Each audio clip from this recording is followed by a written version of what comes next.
जय हिंद साथियों, स्वागत है आपका हमारे इस चैनल पर। आज की वीडियो में आप सीखोगे दोस्तों दर्पण के बारे में। आखिर दोस्तों जब भी आप सुबह उठते हो तो क्या देखते हो? दर्पण पे जाके अपना मासूम सा चेहरा, प्यारा सा चेहरा देखते हो, अपना फेस देखते हो। फिर जो भी करते हो खुद आप जानते होगी, वो तो आपको ही पता होगा। तो दोस्तों आज मेनली हम बात करेंगे दर्पण के बारे में कि आखिर दोस्तों दर्पण कितने प्रकार के होते हैं और दर्पण का क्या कार्य रहता है। ये जो टॉपिक है वो क्लास 10th का है, जिसमें से दोस्तों आप फिजिक्स में पढ़ रहे थे प्रकाश का परावर्तन तथा अपवर्तन। साथियों आपने पिछली वीडियो में जान लिया था कि दोस्तों आखिर प्रकाश क्या है, फिर आपने देखा था कि प्रकाश के परावर्तन के कितने नियम थे और प्रकाश का परावर्तन क्या होता है। उसके बाद दोस्तों आपने इमेज को जान लिया था, यानी प्रतिबिंब को जान लिया था। आज की वीडियो में आप दोस्तों देखोगे कि आखिर दोस्तों दर्पण क्या होते हैं, यानी दोस्तों आज आप सीखोगे कि आखिर ये दर्पण क्या होता है। आज मेनली बात करेंगे हम दर्पण पे कि आखिर दोस्तों ये दर्पण क्या चीज होता है, जिससे कि दोस्तों आप बहुत आसानी से समझोगे कि आखिर इस दर्पण का कॉन्सेप्ट क्या रहता है हमारी फिजिक्स में। तो आपको क्या करना है, वीडियो को एंड तक वॉच कीजिए और मजेदार टॉपिक को आनंद लीजिए। देखिए दर्पण के दोस्तों दो प्रकार होते हैं। दर्पण के दोस्तों मैं आपको बताऊं, दर्पण के दो प्रकार होते हैं। दोस्तों कितने होते हैं? दर्पण के दो प्रकार होते हैं। एक होता है दोस्तों समतल दर्पण, एक क्या होता है समतल दर्पण, और दोस्तों दूसरा प्रकार होता है दर्पण का गोलीय दर्पण। गोलीय दर्पण। इस पॉइंट से आपने क्या सीखा कि आपके पास दर्पण के कितने प्रकार होते हैं? दो प्रकार होते हैं, जो आपको याद होना चाहिए। बहुत ही ज्यादा सरल और आसान है, क्योंकि दोस्तों यहाँ पे समझ सकते हो आप डायरेक्ट। दर्पण के कितने प्रकार हैं? दो। एक दर्पण का नाम होता है समतल दर्पण और एक दर्पण के नाम होता है गोलीय दर्पण। और दोस्तों गोलीय दर्पण के दो प्रकार होते हैं। गोलीय दर्पण के कितने प्रकार होते हैं? दो। एक होता है अवतल, अवतल दर्पण, और एक होता है साथियों उत्तल दर्पण। यानी दोस्तों बस आपको दर्पण में बस इतना ही कॉन्सेप्ट पढ़ना है। पहले आपको समतल दर्पण पढ़ना है, फिर आपको दोस्तों गोलीय दर्पण के बारे में अवतल दर्पण को देखना है और उत्तल दर्पण को देखना है। अवतल दर्पण को इंग्लिश में क्या कहते हैं दोस्तों? Concave mirror. क्या कहते हैं दोस्तों? Concave mirror. ये कॉनकेव मिरर होता है क्या दोस्तों? Concave mirror. और ये होता है कॉन्वेक्स। ये क्या होता है? कॉन्वेक्स मिरर, जो आपको पता होना चाहिए। तो दोस्तों आपने देखा हमारे पास दर्पण के दो प्रकार के निकल के आते हैं। एक होता है समतल दर्पण और एक होता है गोलीय दर्पण। गोलीय दर्पण के दोस्तों दो प्रकार हैं, एक अवतल और एक उत्तल। अब हम दोस्तों डायरेक्ट देखते हैं कि आखिर ये समतल दर्पण क्या होता है, जो दोस्तों बहुत ही ज्यादा इंपॉर्टेंट है। देखिए क्या कह रहा है समतल दर्पण की डेफिनेशन। कांच की समतल प्लेट, क्या दोस्तों फिर से देखिए, कांच की समतल प्लेट के एक पृष्ठ। दोस्तों यहाँ पे देखिए बहुत ही ज्यादा सोचने की बात है। क्या कह रहा है? समतल दर्पण की एक पृष्ठ पर, यहाँ पर देखिए एक पृष्ठ पर। डेफिनेशन क्या कहना चाह रही है? वो ये कहना चाह रही है दोस्तों कांच की समतल प्लेट के एक पृष्ठ पर कलाई कर दी जाए। यानी दोस्तों आपके मान लीजिए आपके पास एक कांच है। ये दोस्तों मान लीजिए आपके पास एक कांच है जो कि एक समतल पृष्ठ है। क्या दोस्तों ये आपके पास एक कांच है, ये कांच है जो कि समतल पृष्ठ पर है। और क्या कह रहा है? इसके एक पृष्ठ पर कलाई कर दी जाए, यानी पेंट कर दिया जाए। मान लो दोस्तों आपने एक तरफ इसे पेंट ऐसे पेंट कर दिया। हम रट नहीं रहे, हम समझ रहे हैं। क्या समझ रहे हैं? समतल दर्पण पे डेफिनेशन क्या कह रही है दोस्तों? कांच की समतल प्लेट के एक पृष्ठ पर कलाई करके उसके दूसरे पृष्ठ को परावर्तक बना देने से प्राप्त दर्पण समतल दर्पण होता है। क्या दोस्तों अब हम इसको दूसरे पृष्ठ को हम क्या बनाते हैं? परावर्तक, यानी जहां से परावर्तन होगा तो उसे हम क्या कहते हैं? समतल दर्पण कहते हैं। तो दोस्तों मुझे उम्मीद है कि आपने अच्छे से समझा होगा कि आखिर ये समतल दर्पण क्या है। इसमें दोस्तों मैं क्या करूंगा, डेफिनेशन को फिर से रिवाइज कर रहा हूं, जो बहुत ही ज्यादा इंपॉर्टेंट है। वो ये है दोस्तों, ये कह रहा है कि कांच की समतल प्लेट के एक पृष्ठ पर कलाई करके, हमने एक पृष्ठ पर कलाई किया, आपने देखा है। और मान लेते हैं दोस्तों ये M1 और M2 एक दर्पण है। तो हमने देखा दोस्तों अगर हम कांच के एक पृष्ठ पर कलाई कर दी, हमने कर ली, तथा दूसरे पृष्ठ से अगर हम परावर्तन करेंगे तो हमें जो प्राप्त होता है वो दोस्तों कौन सा दर्पण प्राप्त होता है? समतल दर्पण प्राप्त होता है। कैसा? समतल दर्पण प्राप्त होता है। अब दोस्तों आप सीखोगे कि आखिर मेन चीज है जो इसमें वो ये है कि आखिर समतल दर्पण द्वारा इमेज का बनना। क्या दोस्तों? इमेज का बनना।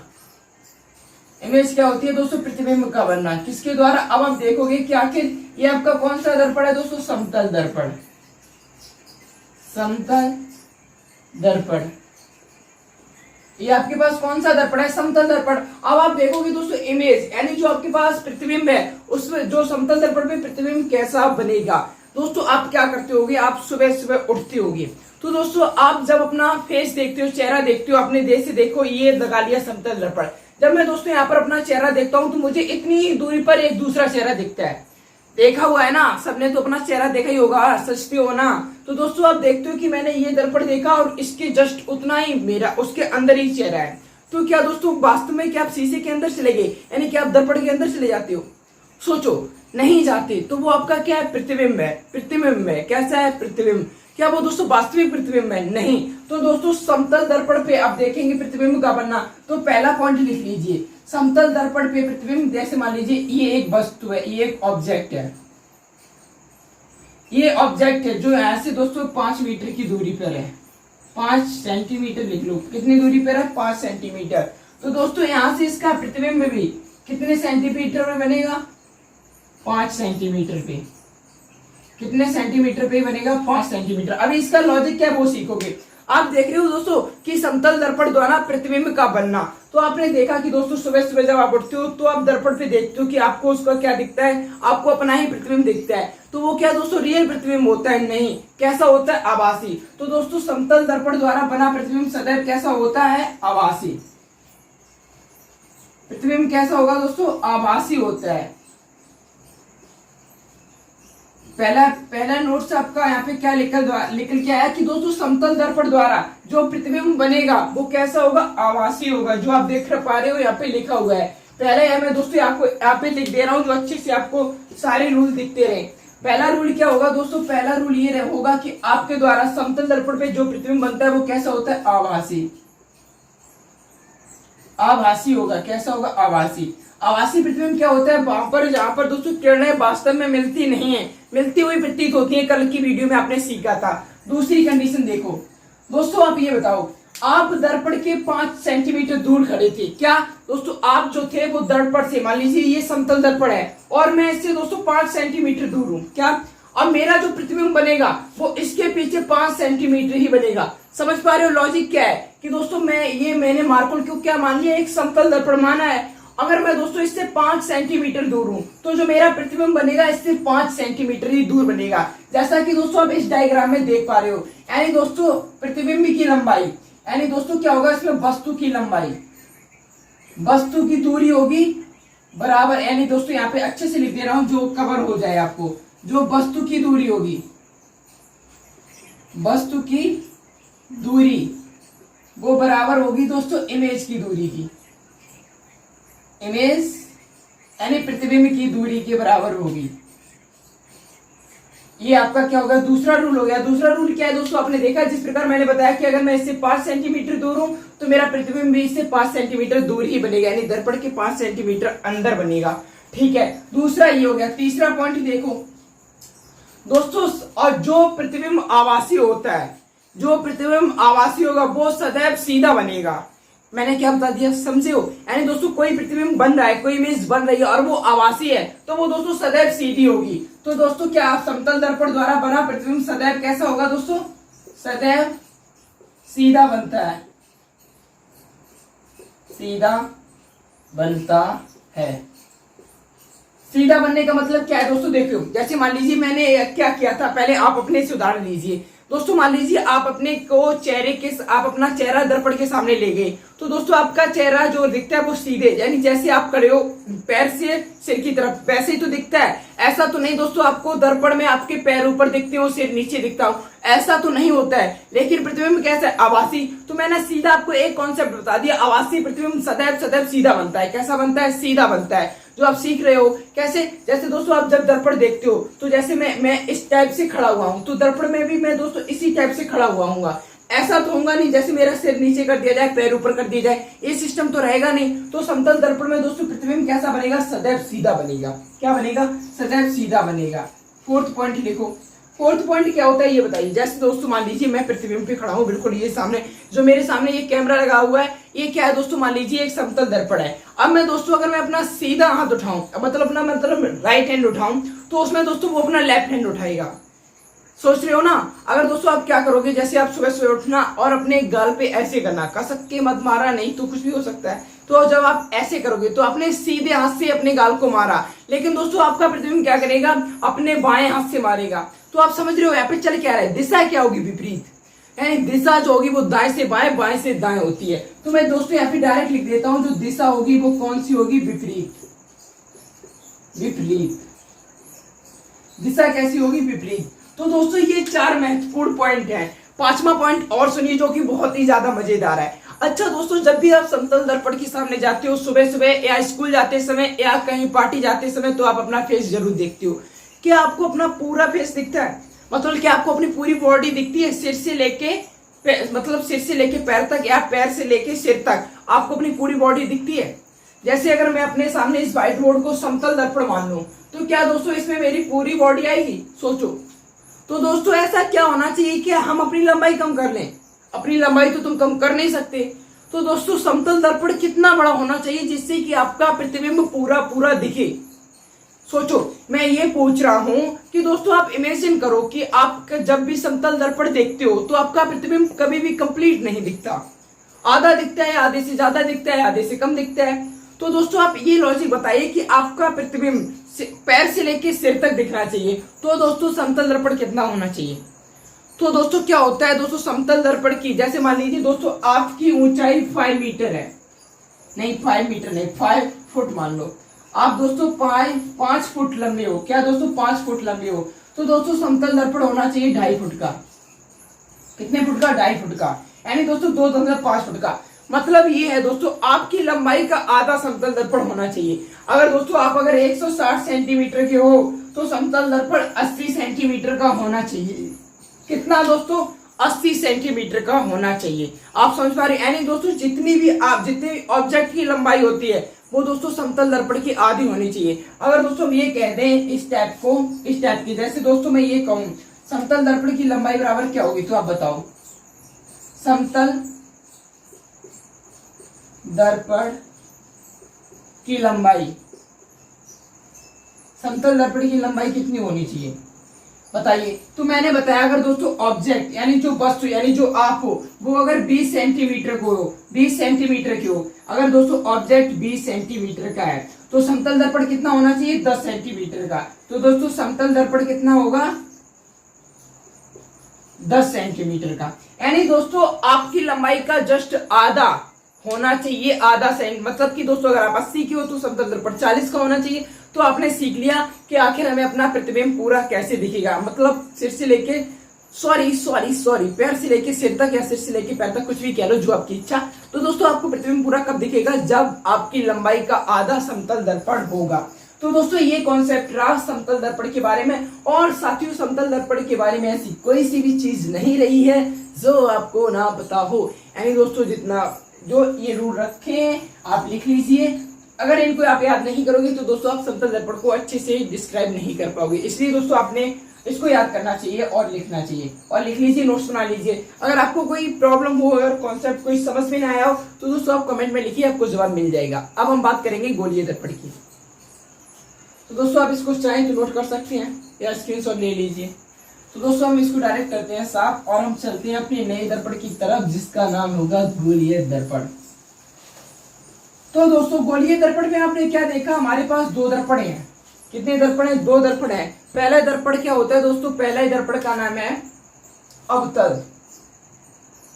पहले दर्पण का नाम क्या है दोस्तों, अवतल दर्पण,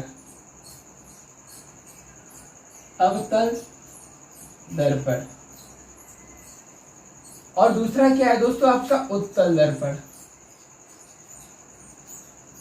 उत्तल दर्पण, जिसे कॉनकेव मिरर कहते हैं और इसे कॉन्वेक्स मिरर कहते हैं। तो दोस्तों आखिर उत्तल दर्पण क्या होता है, तो मैं दोस्तों क्या बताऊं, पहले आपको उत्तल दर्पण का डायग्राम बना दे रहा हूं, फिर मैं आपको इसकी डेफिनेशन बताता हूं।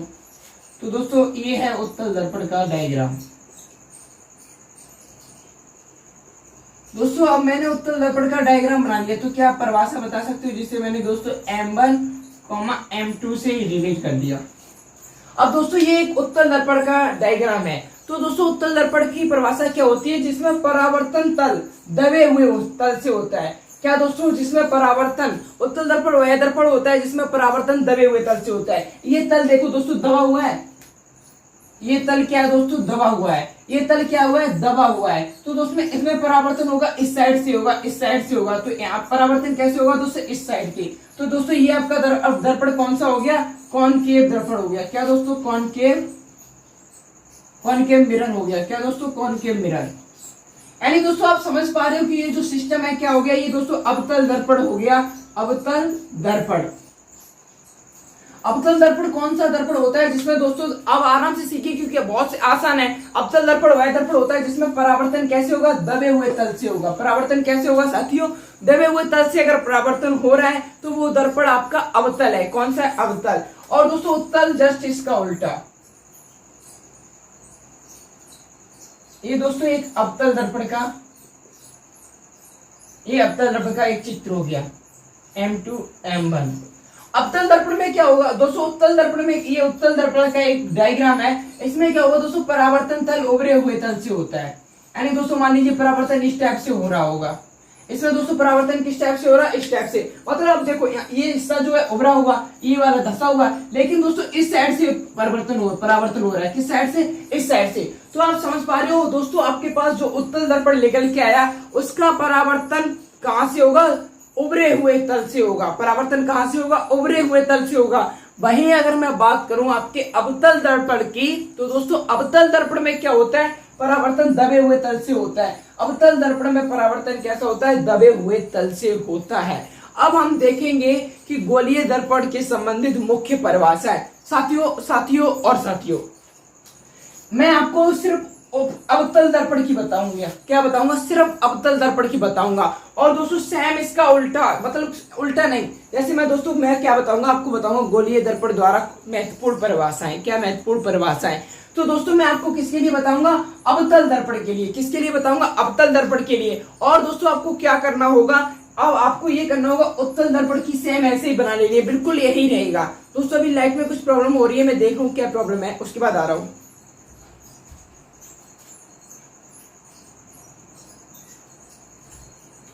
फाइनली प्रॉब्लम सॉल्व हो गई। तो दोस्तों अब हम क्या देखेंगे? गोलीय दर्पण द्वारा महत्वपूर्ण परिभाषाएं, जिसमें क्या होगा साथियों कि आप उत्तल का सेम बनाओगे, बिल्कुल जस्ट सेम इसके जैसे होगा। तो उत्तल के लिए आपका होमवर्क रहेगा। अब मैं आपको डायरेक्ट बताता हूँ अवतल दर्पण द्वारा कुछ महत्वपूर्ण परिभाषाएं। क्या दोस्तों? कुछ महत्वपूर्ण परिभाषाएं।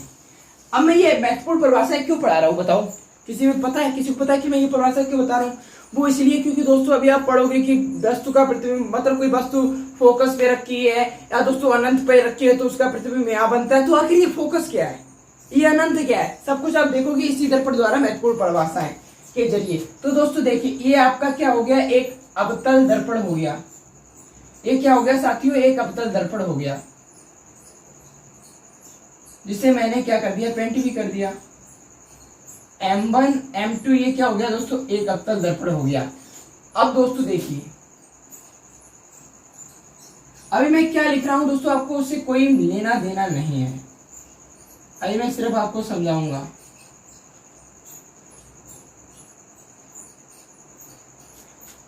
दोस्तों पहले हम सीखेंगे आखिर ये P क्या है। हम क्या देखेंगे अब दोस्तों? उत्तल दर्पण द्वारा महत्वपूर्ण परिभाषाओं को देख रहे हैं। क्या महत्वपूर्ण परिभाषाओं को? तो पहले हम समझते हैं आखिर ये दोस्तों P क्या होता है। दोस्तों क्या होता है देखो, दर्पण के परावर्तक पृष्ठ के, अब मैं P को दोस्तों क्या कहते हैं? ध्रुव। P को क्या बोलते हैं? ध्रुव। तो आप देख रहे हो, अब देखो मैं P की डेफिनेशन बता रहा हूं, वो ये है कि दर्पण का परावर्तक पृष्ठ ये है। तो दर्पण की परावर्तक पृष्ठ के एक मध्य जो बिंदु होता है उससे हम ध्रुव, जिसे P से प्रदर्शित करते हैं। सीखो मैं क्या बता रहा हूं कि दर्पण के परावर्तक पृष्ठ से, क्या दोस्तों? दर्पण के परावर्तक पृष्ठ के मध्य एक बिंदु होता है, ये दर्पण है पूरा, और इसके मध्य एक बिंदु जो बिल्कुल बीचों बीच में होता है उसे हम क्या कहते हैं? P, जिसे हम ध्रुव कहते हैं। यानी दोस्तों दर्पण के परावर्तक पृष्ठ के मध्य एक बिंदु होता है जिसे हम ध्रुव कहते हैं। अगर आप लिखना चाहो तो लिख लीजिए क्या कि दर्पण के परावर्तक पृष्ठ के मध्य एक बिंदु होता है जिसे हम P के द्वारा प्रदर्शित करते हैं और उसे हम कहते हैं ध्रुव। क्लियर। दूसरा दोस्तों, अब देखिए गोलीय दर्पण का जो केंद्र होता है वही उस दर्पण का क्या होता है, वक्रता केंद्र। देखिए दोस्तों, जैसे मान लो मैं इस गोले को यहाँ पर पूरा कर देता, क्योंकि वो अवतल दर्पण किसका आएगा, गोलीय दर्पण का। तो दोस्तों इसका केंद्र क्या होता, इसका केंद्र यही तो होता और यही दोस्तों अवतल दर्पण का वक्रता केंद्र है। यानी दोस्तों वृत्त का सिर्फ केंद्र बोलेंगे और अवतल दर्पण का इसे हम क्या बोलते हैं, वक्रता केंद्र। तो दोस्तों वक्रता केंद्र क्या होता है, गोलीय दर्पण मतलब पूरे गोलीय दर्पण का केंद्र ही उस दर्पण का क्या होता है, केंद्र क्या होता है, वक्रता केंद्र। इसे क्या बोलते हैं दोस्तों, वक्रता केंद्र यानी सेंटर ऑफ कर्वेचर। आप समझ गए। अब देखो दोस्तों, अब क्या होता है दोस्तों, मुख्य अक्ष तथा मुख्य अक्ष को ध्रुव से मिलाने वाली रेखा को क्या कहते हैं, मुख्य अक्ष। ये क्या होगी दोस्तों, मुख्य अक्ष। अब तक हमने क्या सीखा, पहले हमने देखा था दोस्तों ध्रुव को। आखिर हमारे पास ध्रुव क्या होता है, तो मैंने बताया दोस्तों परावर्तक पृष्ठ के मध्य जो बिंदु होता है उसे हम ध्रुव कहते हैं। फिर मैंने आपको बात की वक्रता केंद्र की। अभी ये ऐप क्या है, आपको इससे रिलेटेड कोई संबंध नहीं जानना है, मैं खुद बताऊंगा। तो दोस्तों फिर आपने देखा वक्रता केंद्र। दोस्तों जो गोले का केंद्र होता है वही उस दर्पण का क्या होता है, वक्रता केंद्र। क्या होता है, वक्रता केंद्र। फिर दोस्तों आपने देखा कि मुख्य अक्ष क्या है, तो दोस्तों वक्रता केंद्र को ध्रुव से मिलाने वाली रेखा को हम क्या कह देते हैं, मुख्य अक्ष कह देते हैं। क्या कहते हैं, मुख्य अक्ष। आखिर दोस्तों अब हम देखेंगे कि ये ऐप क्यों यहाँ पर छुपा बैठा हुआ है, इसकी भी बात करो ना। तो दोस्तों जब हम कोई मुख्य अक्ष के समांतर किरण भेजते हैं,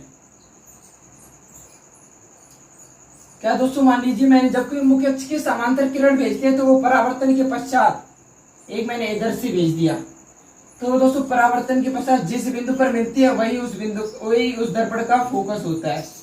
क्या बताया दोस्तों, मैं बता रहा हूँ फोकस, यानी इस ऐप की बात कर रहा हूँ। तो फोकस क्या है दोस्तों, जब हम मुख्य अक्ष ही है और इसके समांतर एक किरण भेज रहे हैं, तो परावर्तन के पश्चात ये जहां पर मिलती है किरणें वही उस बिंदु का क्या होता है, फोकस होता है। क्या होता है, फोकस, मुख्य फोकस होता है। वही उस दर्पण का क्या होता है, मुख्य अक्ष होता है। क्या होता है दोस्तों, मुख्य फोकस होता है। मैंने क्या बताया, जब हम दर्पण को मुख्य अक्ष के समांतर भेजते हैं तो परावर्तन के पश्चात जब हम प्रकाश की किरण को दर्पण के मुख्य अक्ष के समांतर भेजते हैं तो परावर्तन के पश्चात ये किरणें जहां जिस बिंदु पर मिलती हैं वही उस दर्पण का मुख्य फोकस होता है। जैसे दोस्तों एक किरण आपने यहाँ से भेजी थी जो कि मुख्य अक्ष के समांतर है और एक किरण आपने यहाँ से भेजी जो कि मुख्य अक्ष के समांतर है। तो दोस्तों ये जहां पर मिल रही हैं वहां पर क्या हो गया, फोकस हो गया। क्या हो गया, फोकस। और फोकस को किससे प्रदर्शित करते हैं, एफ से, यानी मुख्य फोकस हो गया। ठीक है, आपने इतनी सी बातें जानी कि आखिर दोस्तों दर्पण में फोकस क्या है, ध्रुव क्या है और दोस्तों वक्रता केंद्र क्या है, मुख्य अक्ष क्या है। तो फिर से देखिए, ये दोस्तों आपका एक दर्पण था,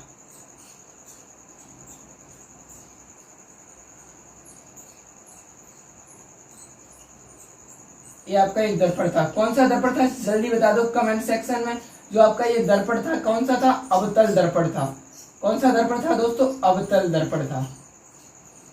M1 M2। एक कौन सा दर्पण था, कॉनकेव क्या होता है दोस्तों, अवतल। एक अवतल दर्पण था। क्या था, अवतल दर्पण था। तो दोस्तों आपने देखा ये ध्रुव हो गया, ये फोकस हो गया, एक ये सी हो गया। अब देखिए दोस्तों, अब हम देखेंगे वक्रता केंद्र, वक्रता त्रिज्या की दूरी और दोस्तों हम देखेंगे कि दोस्तों और फोकस दूरी। तो दोस्तों वक्रता त्रिज्या की क्या दूरी होती है, देखो दोस्तों वक्रता केंद्र तथा ध्रुव के बीच की दूरी को हम वक्रता त्रिज्या कहते हैं। क्या बताया दोस्तों, जिसे हम कैपिटल आर से प्रदर्शित करते हैं। मैं ये बता रहा हूँ दोस्तों आखिर वक्रता त्रिज्या क्या है। तो दोस्तों हम क्या कहते हैं, देखिए ये वक्रता केंद्र तथा दर्पण के ध्रुव के बीच की दूरी को हम क्या कहते हैं, वक्रता त्रिज्या। समझने में कोई कठिनाई है, बिल्कुल नहीं है, बिल्कुल आसान सा शब्द है। क्या दोस्तों, वक्रता केंद्र तथा ध्रुव के मध्य दूरी को हम क्या कह देते हैं, त्रिज्या। क्या कह देते हैं, वक्रता त्रिज्या, जिसे हम आर से प्रदर्शित करते हैं। अब देखो दोस्तों, दर्पण के मुख्य फोकस तथा ध्रुव के बीच की दूरी को हम कहते हैं फोकस दूरी, जिसे हम दोस्तों स्मॉल एफ से दर्शाते हैं। बहुत ही ज्यादा आसान था दोस्तों वक्रता त्रिज्या और दोस्तों किसको, फोकस दूरी को समझना। क्यों आसान है, क्योंकि दोस्तों बहुत ही ज्यादा आसान शब्दों में आप बताइए ना क्या है दोस्तों। ये देखिए कि दोस्तों M1 M2 एक अवतल दर्पण है जिसका ध्रुव P और फोकस F, वक्रता केंद्र C है। तो दोस्तों मैंने बताया वक्रता केंद्र तथा ध्रुव के बीच की दूरी को हम क्या कहते हैं, वक्रता त्रिज्या। क्या दोस्तों, वक्रता केंद्र तथा ध्रुव के बीच की दूरी को हम क्या कहते हैं, वक्रता त्रिज्या। तथा फोकस, मुख्य फोकस तथा ध्रुव के बीच की दूरी को कहते हैं फोकस दूरी। यानी दोस्तों एफ और पी के मध्य क्या होता है, स्मॉल एफ, और दोस्तों सी और पी के बीच में क्या होता है, आर। यानी दोस्तों ये है इसका संबंध। अब दोस्तों क्या होता है दोस्तों, आर बराबर क्या होगी बताइए दोस्तों, आर बराबर क्या होते हैं बताइए। अगर हम एफ को दुगना कर रहे हैं तो हमें आर प्राप्त हो जाएगा। तो आर का दोस्तों वक्रता त्रिज्या फोकस दूरी में संबंध क्या हो गया, आर बराबर 2f। आर बराबर 2f क्या हो गया दोस्तों, आर बराबर 2f। अगर दोस्तों मैं एफ बराबर करूं, क्या दोस्तों एफ बराबर, तो दोस्तों जो ये फोकस दूरी है, फोकस दूरी से जो वक्रता त्रिज्या होगी कैसे होगी, दोगुनी होगी। क्या होगी, दोगुनी होगी। तो क्या हो जाएगा दोस्तों, ये देखिए, तो एफ बराबर क्या हो जाएगा, r/2। यानी जो आपका फोकस होगा वो त्रिज्या से आधा होगा। क्या होगा, त्रिज्या से आधा होगा। और दोस्तों यही सब आपको क्या करना है, वहां पर करना है उत्तल दर्पण में। तो दोस्तों उत्तल दर्पण से संबंधित परिभाषा आपको ही लिखनी होगी। क्या होगी, आपको ही लिखनी होंगी। अब दोस्तों आज की वीडियो के लिए बस आप इतना ही सीखोगे। क्या करोगे, इतना ही सीखोगे। अब साथियों नेक्स्ट वीडियो जो कि बहुत ही ज्यादा इंपॉर्टेंट है, उसमें हम देखेंगे दोस्तों अवतल दर्पण द्वारा प्रतिबिंब का बनना। हमने ये चीजें इसलिए सीखी थी क्योंकि दोस्तों अभी हम यहाँ पे होगा कि वक्रता केंद्र पर कोई वस्तु रखी है, या दोस्तों ध्रुव तथा फोकस के मध्य कोई वस्तु है, या फोकस तथा वक्रता केंद्र के मध्य वस्तु रखी होगी। तो दोस्तों आज आपने ये पढ़ा है कि ध्रुव क्या होता है, फोकस क्या होता है, वक्रता केंद्र क्या होता है, वक्रता त्रिज्या क्या होता है, फोकस दूरी क्या होता है। वो सब इसीलिए सीखे क्योंकि बहुत ही ज्यादा इंपॉर्टेंट टॉपिक पढ़ोगे आप, क्योंकि वो अगला टॉपिक यही है कि अवतल दर्पण द्वारा प्रतिबिंब का बनना। अब मैं पढ़ाऊंगा क्या, अवतल दर्पण द्वारा प्रतिबिंब का बनना। उत्तल की आप स्वयं करोगे, आप स्वयं मेहनत करोगे तभी कुछ होगा, इसलिए आप उत्तल का स्वयं करोगे। अदरवाइज आपको यूट्यूब पे वीडियो मिल जाएंगे उत्तल के भी अवतल के भी, लेकिन उत्तल को आप स्वयं बनाओगे, अवतल को मैं सिखाऊंगा। उसके बाद क्या होगा दोस्तों, आप कल की वीडियो में यही देखोगे कि अवतल दर्पण द्वारा प्रतिबिंब का बनना। तो दोस्तों आज की वीडियो में आपको क्या क्या समझ में आया, या दोस्तों आज की वीडियो की क्या कमी थी, आप कमेंट में लिखिए और अपना फीडबैक देना मत भूलिया कीजिए। अब हम आपको मिलेंगे नेक्स्ट वीडियो में, तब तक के लिए आप हमेशा खुश रहिए और दूसरों को खुश करिए। ठीक है दोस्तों, जय हिंद, वंदे मातरम।